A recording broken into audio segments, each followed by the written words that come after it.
Channel commerce point MD. So আজকে আমরা fund based accounting কীরকম করেন ওটা আমরা শিখবো। ফান্ড বেসড অ্যাকাউন্টিং শিখবার আগে আমরা আরেকটা জিনিস শিখবো যে অর্গানাইজেশন নট ফর প্রফিট অর্গানাইজেশনের রিসিপ্টস দুই ধরনের আছে। এগুলো কি রেভিনিউ রিসিপ্টস আর একটা হলো ক্যাপিটাল রিসিপ্টস। তো যেটা রেভিনিউ রিসিপ্টস মানে হলো কি রেকারিং রিসিপ্টস, যেটা হলো কি উইদিন দ্য ইয়ার বারবার যেটা রিসিভ করে হে বা উইদিন দ্য ইয়ার হইতে পারে, প্লাস বছরে বা এক বছর পরেও হইতে পারে, বারবার যেটা রিসিভ করে রেকারিং রেগুলার।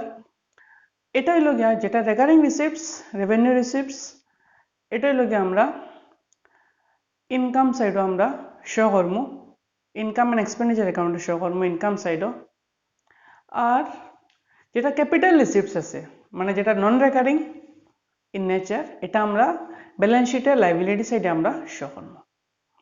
তো আজকে আমরা ক্যাপিটাল রিসিপ্টসের একটা পার্ট ফান্ড বেসড অ্যাকাউন্টিং কীরকম করেন ওটা আমরা শিখবো। এই টপিকটা খুব বেশি important.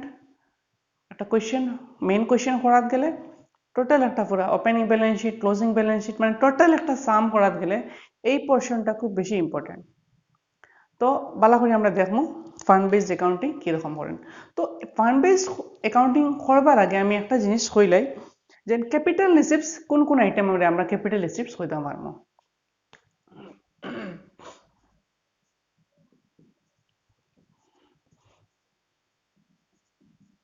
Capital receipts items. First, live membership fees.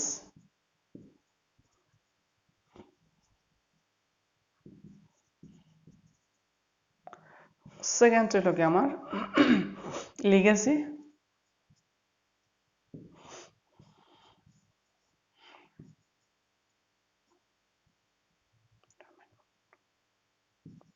Endowment fund.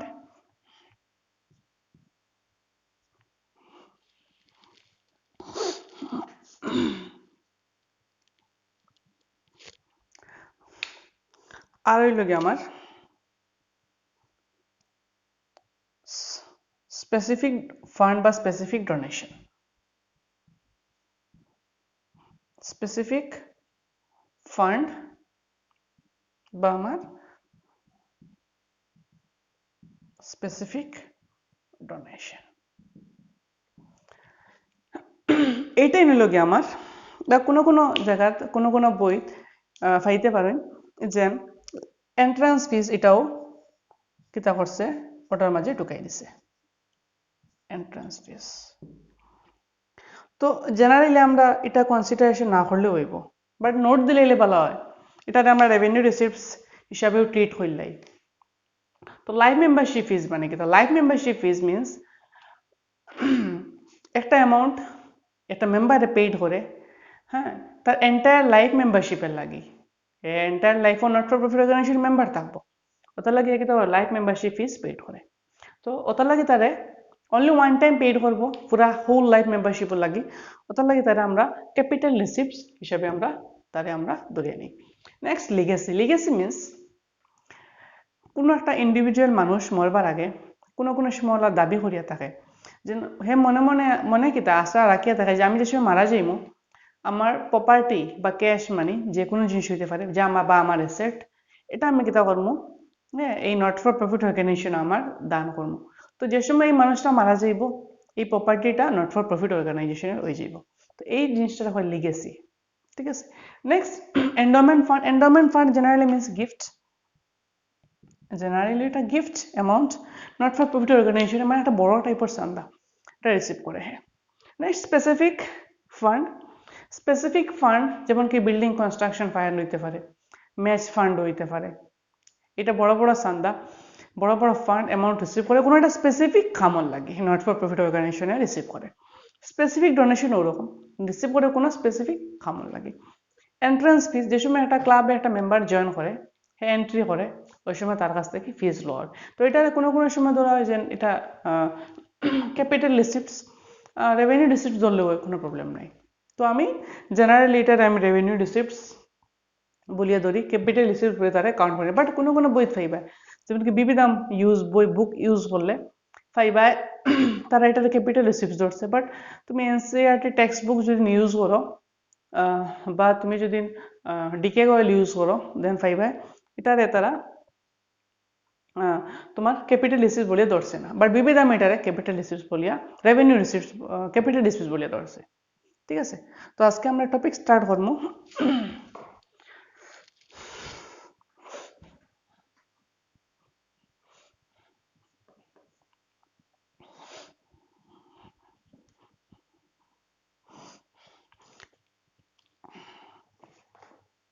বিবিধাম বুক ইউজ করি আর আমি fund based accounting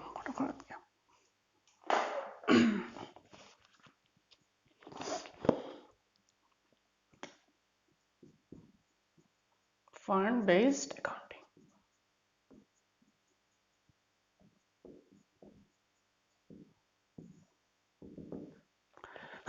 question illustration number 21 কইছে যে building construction fund কথা কইছে Horjen show how you will deal with the building fund in Tinshukia College for the year ended 31st March 2019 তো এটা building ফান্ডের কথা কইছে তো generally building fund illustration number 21 তো জেনারেলি বিল্ডিং ফান্ড কথা কইছে আমরা বিল্ডিং ফান্ড এটা আমরা capital receipts all the capital receipt should be shown in the balance sheet সব আমরা কিতা করব ব্যালেন্স শিটের আমরা লায়াবিলিটি সাইডে আমরা শো করতাম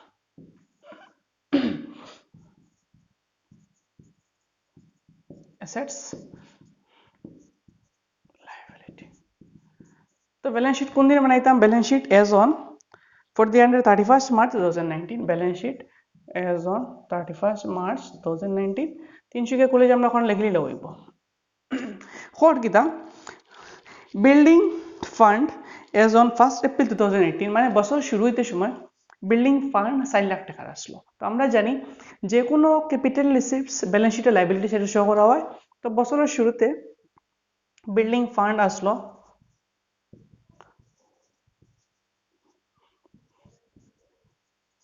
বিল্ডিং ফান্ড 1st April 2018 এ ফার্মের কাছে আসলো নট ফর প্রফিট অর্গানাইজেশনের কাছে আসলো 4 লাখ টাকা এরপরে কোশ্চেন হল during the donation received from the student was donation receive করছে for the construction of the building during the year 18-19 মানে এই বছর 18-19 এর টোটাল এটা লাগে লাস্ট ইয়ারের ব্যালেন্স ফান্ড আর এই বছর টোটাল ডোনেশন রিসিভ করছে হইল গিয়া 9 লাখ টাকা তো এড ডোনেশন রিসিভড এটা হইল 18-19 add donation received donation received করছে অনলি বিল্ডিং কনস্ট্রাকশনের লাগি 18-19 রিসিভ করছে আরো 9 লাখ টাকা সো টোটাল হয়ে গেল আমার 13 লাখ টাকা কোশ্চেন কর কিতা expenditure record for the construction of classroom during the year এই যে টোটাল ফান্ড আসলো এই টোটাল ফান্ড থেকে বিল্ডিং কনস্ট্রাকশন করা হইছে during the year total during the year construction করা হইছে 8 লাখ টাকা যদি বিল্ডিং কনস্ট্রাকশন করা হয় তো এই ফান্ড থেকে নিশ্চয় ব্যালেন্স কমবো হয় না নিশ্চয় কমবো তো এটারে আমরা কিতা কইমু transfer to capital fund transfer to capital fund bracket দিলে আমরা construction of building কত লাখ টাকার বানানো হইছে 8 লাখ টাকার বিল্ডিং লাগি খরচ হইছে 13 লাখ টাকা কি 8 লাখ টাকার বিল্ডিং এ খরচ হইছে তো আমার ব্যালেন্স কত লাখ রইছে ব্যালেন্স রইছে আমার 5 লাখ টাকা দেখো বিল্ডিং যদি 8 লাখ টাকার খরচ হয় নিশ্চয় বিল্ডিংটা কনস্ট্রাকশন হয়ে গেছে এটা ইউজ করা যাইব ইন ফিউচার বিজনেসের হেল্প হইব তো আমরা অ্যাসেট কইতাম পারমু তো আমরা এটা অ্যাসেট হই যাব বিল্ডিং কত লাখ টাকা বিল্ডিং 8 লাখ টাকা বঞ্চিত বিল্ডিং এখানে আমরা 8 লাখ টাকা শো করছি তো এখানে আমার প্রবলেমটা শেষ ঠিক আছে, এটা হলো আমার একটা সাম আসলো ইলাস্ট্রেশন নাম্বার 21। আশা করি এটা বোঝা গেছে। নেক্সট আরেকটা ফান্ড বেসড অ্যাকাউন্টিং আমরা করবো ইলাস্ট্রেশন নাম্বার 22।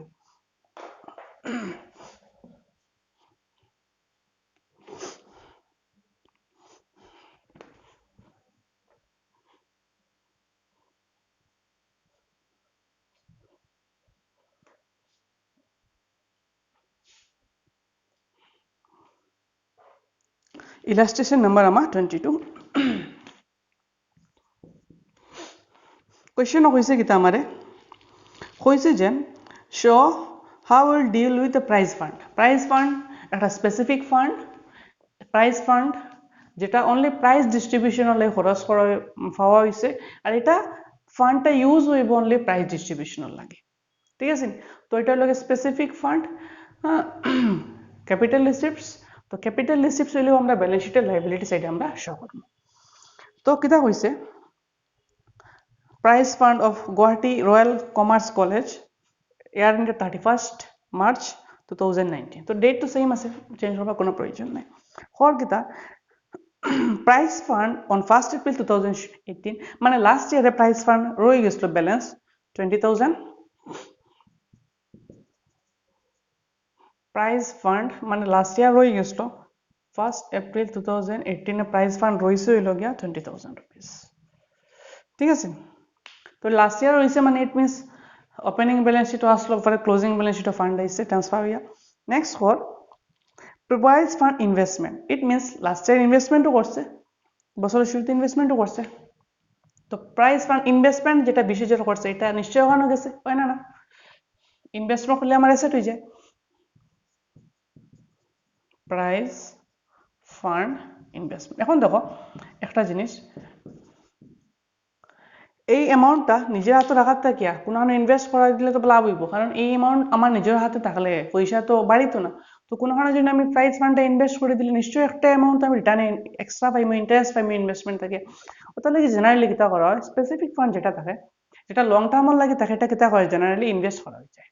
ইনভেস্ট করলেও না করলে না, এটা কম্পালসারি। তো কোনো কোনো not for profit organisation NPO হয় সেই ইনভেস্ট করে দেয়। তো এই কেসে কিতা করছে ইনভেস্টমেন্ট করে দিছে। তো ফান্ড আসছে 20,000, সেই কিতা করছে 20,000 ফান্ড হ্যাঁ ইনভেস্ট করে দিছে। নেক্সট কোয়েশ্চন কিতা call interest on prize fund received in cash during the year, মানে পুরা বছরে ইন্টারেস্ট পাইছে প্রাইজ ফান্ডর। কত টাকা পাইছে? 2,400 টাকা। তো ইন্টারেস্ট যদি প্রাইজ ফান্ডে যদি ইন্টারেস্ট পায়, ইন্টারেস্ট অন পাইছে হইল গিয়া, তো প্রাইজ ফান্ড নিশ্চয়ই বাড়িছে 2,400 টাকা। তো প্রাইজ ফান্ড যদি ইন্টারেস্ট পায় ব্যালেন্স হয়েছে 22,400 টাকা। তো ইন্টারেস্ট পাইলে নিশ্চয়ই ক্যাশ পাইছে, তো অ্যাসেটস এখনো বাড়িছে।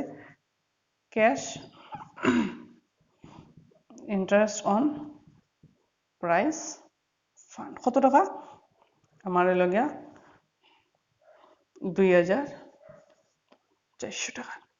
ঠিক আছে, এখন কর নেক্সট পয়েন্ট কর price awarded from the income of prize fund investment. Prize distribute করছে যেটা প্রাইজ ফান্ড ইনভেস্টমেন্ট করছে ওটার থাকি amount investment during the year করছে অনলি 1,200 টাকা।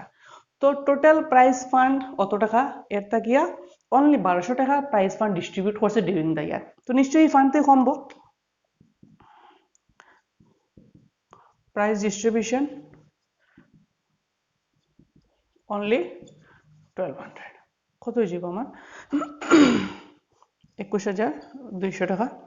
আর এই অ্যামাউন্ট থেকে ক্যাশ থেকে তো কমছে নিশ্চয়, ক্যাশ কত কমে গেছে আমার 1,200 টাকা। কমে গেলে এখানে আমার কত হয়ে গেল 1,200 টাকা। এখন দেখো দো সাইড মিলবো, নিশ্চয় মিলবো। এটা অ্যামাউন্ট আমার এখন হয়ে যাব 21,200 টাকা, 21,200 টাকা। ঠিক আছে, সিম্পল কনসেপ্ট, সিম্পল, একবারে সিম্পল। ঠিক আছে নি, এরকম আমরা ফান্ড বেসড অ্যাকাউন্টিং করবো। নেক্সট আরেকটা most important point, illustration number 24, illustration number 24।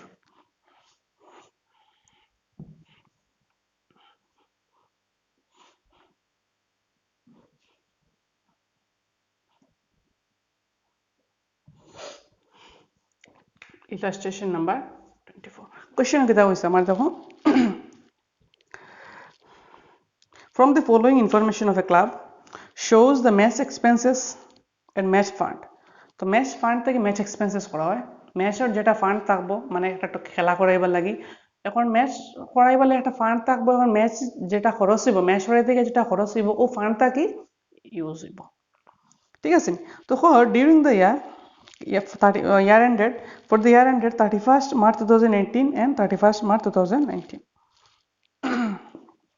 তো বছরের opening balance sheet closing balance sheet আমার দগু বানাইবার লাগে হয়েছে তো ওপেনিং ব্যালেন্স শিট বানাইলিম আমি যেন match fund as on 31st March 2018 মানে বছর শুরুতে ম্যাচ ফান্ড আসলো 17,000 টাকা বছর শুরুতে ম্যাচ ফান্ড আসলো 17,000 টাকা বছর শুরু হইতে যদি ম্যাচ ফান্ড 17,000 টাকায় তো আমি ওপেনিং ব্যালেন্স শিট বানাই এখানে বানাই আর না ওপেনিং ব্যালেন্স শিট বানাই আমি ওপেনিং ব্যালেন্স শিটের লাইবিলিটি সাইডে আমি 17,000 শো করব এটা শো করব 2018 দিয়া ঠিক আছে বানাইলে আমি ছোট মোটো একটা বানাইলে opening balance sheet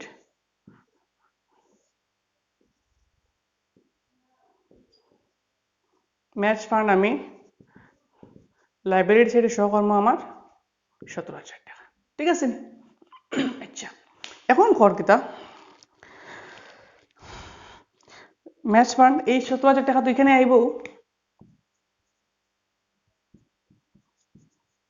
match fund আমার 17,000 টাকা এখন কিতা করতে দেখো ম্যাচ এক্সপেন্সেস 60,000 রুপিস মানে এই বছর টোটাল ম্যাক্স এক্সপেন্স হচ্ছে 60,000 রুপিস এখন দেখি আমার তো ফান্ড তো 17,000 টাকা এক্সপেন্স হয়ে গেছে বেশি কিতা করবো আমি ট্রিটমেন্ট এখন দেখি donation for match fund receive during the year মানে আরো ডোনেশন পাইছে এই বছর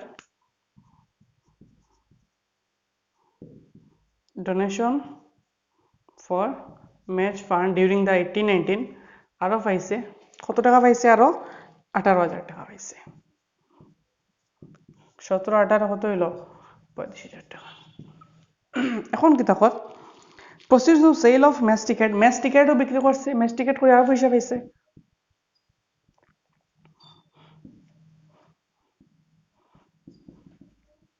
ম্যাচ টিকেট বিক্রি করে আরো পয়সা পাইছে কত টাকা পাইছে আরো 6,000 টাকা টোটাল হয়ে গেল আমার কত টাকা 41,000 টাকা বেজান টাকা হয়ে গেছে ঠিক আছে এখন দেখো খুব সুন্দর একটা point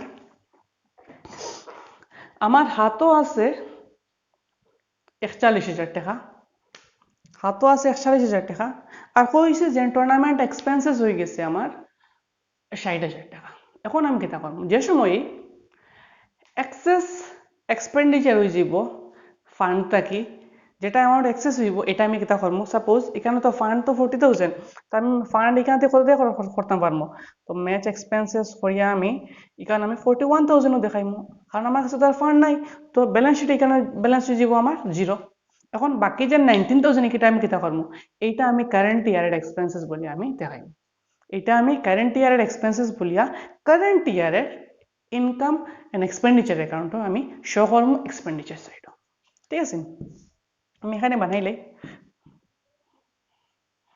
income and expenditure account তো আমি কারেন্ট ইয়ারে ম্যাচ এক্সপেন্সেস বলি আমি শো করব 19,000 এক্সপেন্ডিচার সাইডে বুঝা গেছে 19,000 আমি ওখানে শো করব